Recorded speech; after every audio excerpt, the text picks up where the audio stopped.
Today is indeed a great day for many people who have been calling for greater accountability and transparency, not only in terms of overall reform of our government services, but more particularly reform within our public transportation sectors.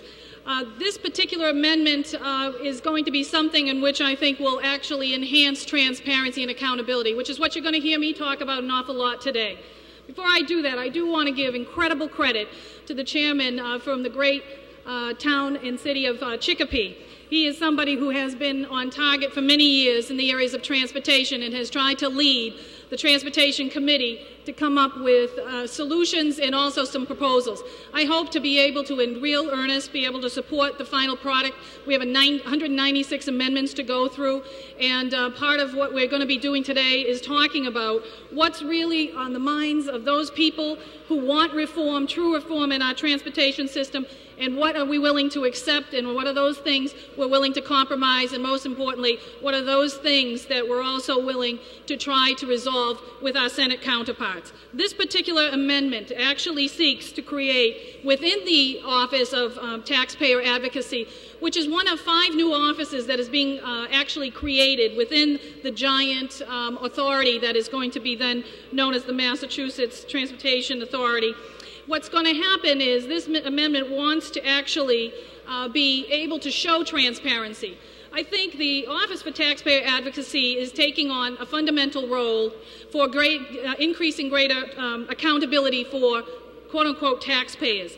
And the reason why they're being charged with this is because the whole reason why we are up here today are 2 key reasons, and I've said this to our chairman. One is because of the behemoth burden of debt that our transportation authorities have placed upon not only the existing authorities that are semi-independent, but more importantly the Commonwealth as a whole and constituents on how to be able to travel across the Commonwealth.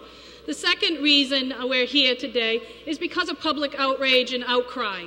You are kidding yourself if you believe that we would never get to this point without having to actually look very closely at what we're hearing from our constituents, whether they're riding the T or riding the Turnpike or going over the Tobin Bridge. This amendment in particular will offer greater transparency within the Office of Taxpayer Advocacy because it's going to talk about contracts.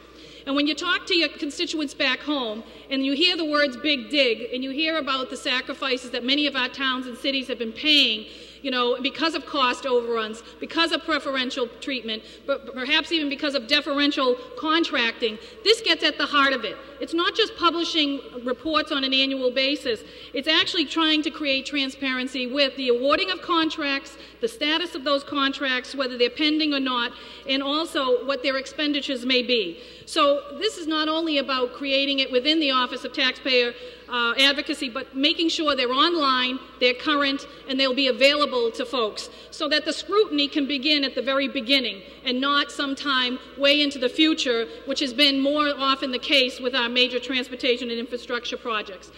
I appreciate consideration on this amendment. I think that it will, once again, detail a little bit further what we mean by accountability, not just the generation of reports, but most particularly putting contracts, especially the contracts that tend to be the largest bonded contracts in the state for the infrastructure projects that all of us have a vested interest in, and all of us want to see done on time, within budget, and we also want to be able to make sure that we're going to prevent the past errors of our ways for not giving transparency the opportunity to be afforded to the public. Thank you, Mr. Speaker.